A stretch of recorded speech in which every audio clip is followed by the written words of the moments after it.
Japan officially announced Prime Minister Shinzo Abe will be visiting South Korea for the Winter Olympics. Seoul is hoping the decision will aid in efforts to develop a future-oriented relationship with Tokyo. Connyoung has a response from the presidential office. The governments of South Korea and Japan have been discussing Japanese Prime Minister Shinzo Abe's visit to South Korea for the PyeongChang Winter Olympics, and we welcome Japan's decision to officially announce the visit. The Blue House remarks come in response to Japanese Prime Minister Shinzo Abe's announcement that he would attend the PyeongChang Olympics in South Korea next month after weeks of speculation that the Japanese leader would skip the visit.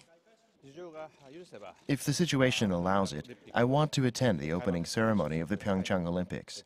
In 2020, there's the Tokyo Olympics. I want to attend the opening ceremony of the PyeongChang Olympics, which will also be held in Asia, and cheer on the athletes.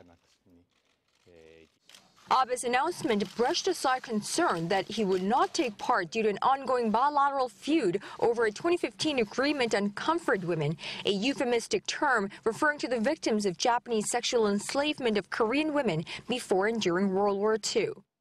Under the controversial deal, South Korean President Moon Jae-in's predecessor and her conservative administration agreed to finally and irreversibly end the decades-old dispute in exchange for Japan's apology and contribution of a little over $9 million to a fund set up to support the victims. The new Moon Jae-in administration declared the deal flawed.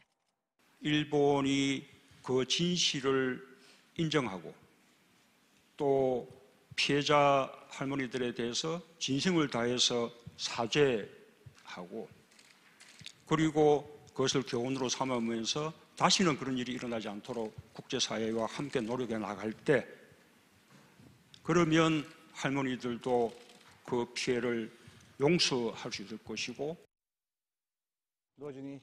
We also want to hold a bilateral summit and convey Japan's stance on the Comfort Women Agreement, while also communicating the importance of the Japan-South Korea-U.S. cooperation in maintaining strong pressure against North Korea.